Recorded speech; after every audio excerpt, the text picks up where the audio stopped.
Yet another extra crispy day for our Kentucky Fried President. It is, I have to say, it's very difficult to keep up with all the stuff he's doing. It almost seems like he's trying to impeach himself at this point. The Justice Department ordered the Trump administration to preserve all notes of his calls and meetings with foreign leaders, especially the sexy ones. And this is after reports that the White House failed to document at least 5 meetings with Vladimir Putin, 1 with Kim Jong-un, and a Sunday brunch with OJ. And not really, but you could see it happening, right?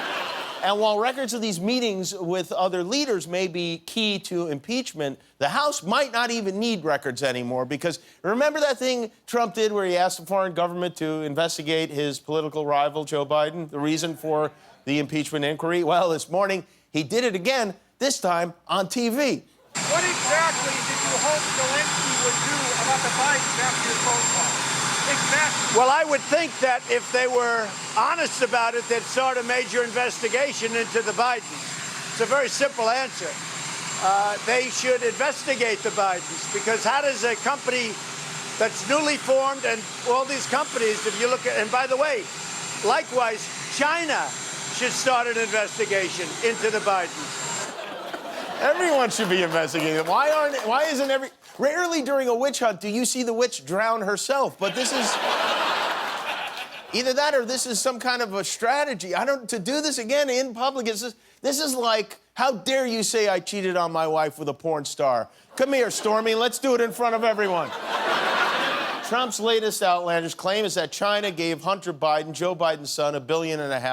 Again, with the son. Donald Trump has paid more attention to Joe Biden's son this week than he has to Donald Jr. and Eric their whole lives. But the president was on a roll this morning, shouting from the lawn. He called the impeachment a Democrat scam. He keeps screaming and tweeting that there wasn't anything wrong with his perfect, beautiful call to the Ukrainian president. In fact, it was so impeccable, this call, that even Senate Majority Leader Mitch McConnell reached out to tell him how perfectly, totally wonderful it was. He read my phone call with the president of Ukraine, Mitch McConnell. He said, that was the most innocent phone call that I've read. I mean, give me a break. Anybody that reads it says the same thing. Yes, your phone calls are innocent. Your crowds are the biggest. Your hands are the largest. Your face is the orangest. You are the best at everything. Even God is jealous of you, Donald Trump.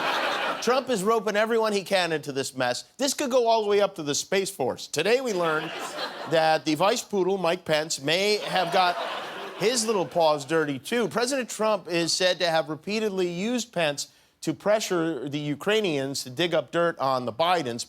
Pence met with the president of Ukraine last month in Kiev. Officials close to Pence said he likely did not read the transcript of Trump's call with the Ukrainian president before that trip, even though he had it in his briefing book, the whole flight to Ukraine. The vice president and his staff, they really don't want to get mixed up in this. Pence is reportedly planning to spend a lot of time on the road this month. They say if Mike Pence distances himself from Trump anymore, Trump might have to make him First Lady of the United States. But Mike Pence, you know, he's a steady guy.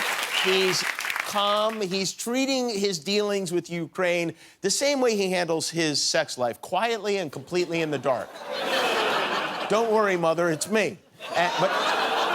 But Trump isn't letting him off the leash. Trump actually said to reporters, this is not a joke, he said if his calls with Ukraine are being questioned, Mike Pence's should too. Before he goes down with this ship, he is handcuffing himself to his first mate. The other guy who may be in trouble is Rudy Giuliani, Trump's lawyer. So in a normal administration, a lawyer would sit the president, his client, down to explain that repeatedly admitting to crimes on TV is a bad idea. But unfortunately for Donald Trump, Rudy has been very busy running around admitting to crimes on TV himself. So yesterday, the Inspector General of the State Department called a surprise meeting with Congress to share a folder that was full of conspiracy theories and disinformation targeting the Bidens. So last night, Giuliani went on CNN and said, those documents, they came from me. It came from an investigator who works for him. And the best part of it is they kept the documents in folders that said Trump Hotel on them. They got them from, like, the business center. That's ingenious. That's called hiding in plain sight, folks. And you know who's been consulting Rudy for his giving advice on the Ukraine? Paul Manafort, Trump's former campaign chairman, who is currently in prison for what he did in Ukraine. We're like one news cycle away from Rudy Giuliani unhinging his jaw and swallowing a mongoose live on Fox and Friends.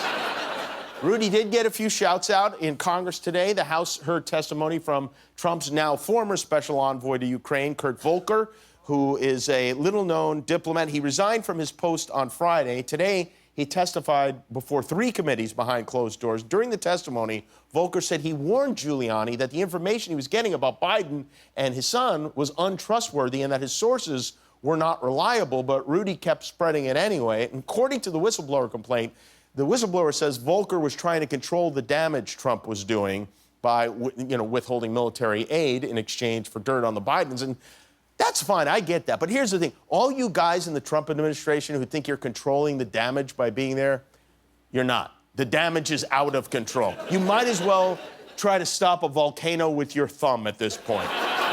Stop thinking you're the adults in the room. The room is on fire. Run for your lives, okay? Right, Guillermo? That's right, Jimmy. You know about this stuff. Yeah, run for your life, yeah. Right. Hi, I'm Jimmy Kimmel, and I am not allowed to eat this cookie until you click the subscribe button. So please click now. I'm hungry.